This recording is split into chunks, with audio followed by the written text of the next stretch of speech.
গত সপ্তাহে বঙ্গোপসাগরে তৈরি হওয়া নিম্নচাপের কারণে দক্ষিণবঙ্গের জেলায় জেলায় মুষলধারে বৃষ্টির পর ফের একটি নিম্নচাপ দানা বেঁধেছে পশ্চিম মধ্য এবং সংলগ্ন উত্তর পশ্চিম বঙ্গোপসাগরে, যে নিম্নচাপের প্রভাবে ইতিমধ্যেই বৃষ্টির দেখা মিলেছে রাজ্যে। আর এই নিম্নচাপের প্রভাব এখনই কাটবে না বলেই জানা যাচ্ছে। আবহাওয়া দপ্তরের পূর্বাভাস অনুযায়ী বঙ্গোপসাগরে তৈরি হওয়া নতুন করে নিম্নচাপের প্রভাবে বৃষ্টি থেকে কবে মুক্তি মিলতে পারে তা জানালো আবহাওয়া দপ্তর।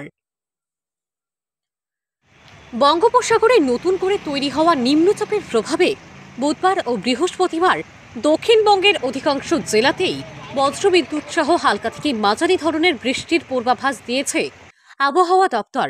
এরই সঙ্গে সঙ্গে বুধবার পূর্ব ও পশ্চিম বর্ধমান, উত্তর ও দক্ষিণ চব্বিশ পরগনা, পূর্ব মেদিনীপুর জেলার কোনো কোনো অংশে 7 থেকে 11 সেন্টিমিটার অর্থাৎ ভারী বৃষ্টির সম্ভাবনা রয়েছে। বুধবারের পাশাপাশি বৃহস্পতিবার দক্ষিণবঙ্গের বেশ কিছু জেলায় ভারী বৃষ্টির পূর্বাভাস দেওয়া হয়েছে আবহাওয়া দপ্তরের তরফ থেকে।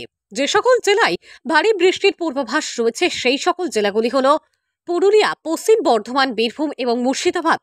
এই সকল জেলাগুলিতে বুধবার থেকেই বৃষ্টি শুরু হলেও বৃহস্পতিবার ভারী বৃষ্টির সম্ভাবনার কথা জানাচ্ছে আবহাওয়া দপ্তর।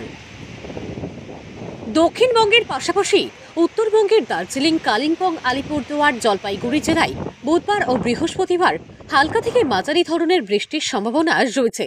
অন্যদিকে 27 সেপ্টেম্বর অর্থাৎ শুক্রবার দার্জিলিংয়ের বেশ কিছু জায়গায় অতি ভারী বৃষ্টির সতর্কতা জারি করা হয়েছে।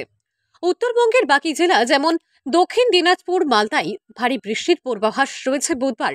একইভাবে অতি ভারী বৃষ্টির পূর্বাভাস রয়েছে বৃহস্পতিবার কালিম্পং জেলায়। পূর্বাভাস অনুযায়ী উত্তরবঙ্গের বিভিন্ন জেলার ভিত্তিতে আগামী শুক্রবার পর্যন্ত ভারী থেকে অতি ভারী বৃষ্টির সম্ভাবনা রয়েছে। এখনো পর্যন্ত আবহাওয়া দপ্তরের তরফ থেকে যে পূর্বাভাস পাওয়া গিয়েছে সেই পূর্বাভাস অনুযায়ী শুক্রবার থেকে দক্ষিণবঙ্গের আবহাওয়া উন্নতির মুখ দেখতে পারে। তবে উত্তরবঙ্গের ক্ষেত্রে শুক্রবার পর্যন্ত তুমুল বৃষ্টির সম্ভাবনা রয়েছে। দক্ষিণবঙ্গের আবহাওয়ায় শুক্রবার থেকে উন্নতি হলেও উত্তরবঙ্গের আবহাওয়া শুক্রবারও উন্নতির মুখ দেখবে না বলেই জানা যাচ্ছে।